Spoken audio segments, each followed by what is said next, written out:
ایک گھرانہ بڑا شریف گھرانہ تھا، اس گھرانے کے اندر اللہ کی مرضی سے کچھ غربت کے دن آ گئے، اور غربت کی وجہ سے یہاں تک نوبت آ گئی کہ کھانے کے جو ہے وہ باندھے پڑ گئے۔ اس وقت جب کوئی راستہ نظر نہ آیا، اس خاندان کی ایک شریف عورت باہر نکلی اور اس ارادے سے باہر نکلی کہ میرے گھر میں جب کسی طرح سے کوئی انتظام نہیں ہو سکتا، اب میرے پاس میں اور کچھ تو نہیں ہے، میں غلط کام کر کے بھی کچھ پیسہ لا کے اپنے گھر والوں کا پیٹ بھر سکتی ہوں۔ وہ نکلی، صبح سے لے کر کے رات تک بھٹکتی رہی، لیکن کسی مرد نے اس کی طرف ایک بار نظر اٹھا کر بھی نہیں دیکھا۔ وہ شام کو جب پلٹ کر کے آئی اور اس نے اپنے گھر میں اپنے باپ سے جب بتایا، میں نے جب بھوک مری دیکھی تو میں پریشان ہو کر کے ایسا قدم اٹھانے پہ مجبور ہو گئی تھی، لیکن اتنی بدماشی کے ماحول میں بھی کسی نے میری طرف نظر اٹھا کے نہ دیکھا۔ تو باپ نے کہا تھا، بیٹا اگر تم ساری زندگی گھومتی رہو گی تب بھی کوئی تمہاری طرف بری نظر اٹھا کر کے نہیں دیکھے گا، اس لیے کہ تمہارے باپ نے کبھی کسی غیر عورت کی طرف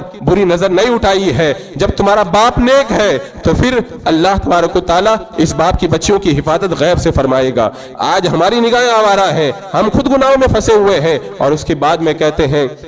کہ ایسے حالات بن رہے ہیں، اور اس طرح سے جو لڑکیاں غیروں کے ساتھ میں جا رہی ہیں، ہم خود نیک بنتے، ہمارے گھروں میں دینی ماحول پیدا کرتے تو پھر کسی کی مجال نہیں ہے کہ ہماری بچیوں کی طرف کوئی غلط نظر اٹھا کر کے دیکھتا۔ عزیزان مکرم، یہ حالات ہمارے دلوں کے دروازے پر دستک دے رہے ہیں اور ہمیں جگا رہے ہیں۔ ہمیں ان حالات کو دیکھ کر کے اپنے آپ کو بدلنے کی ضرورت ہے۔ اگر ہم آج خود نہیں بدلیں گے تو پھر قدرت کا قانون ہے، جو خود نہیں بدلتا ہے اسے حادثات بدلتے ہیں، انہیں زمانے کے واقعات بدل دیتے ہیں، اور پھر اللہ کا عذاب ان کے اوپر کوڑا بن کر کے پڑتا ہے، اور ان کے لیے پھر بھاگنے کی کوئی راہ باقی نہیں رہ جاتی ہے۔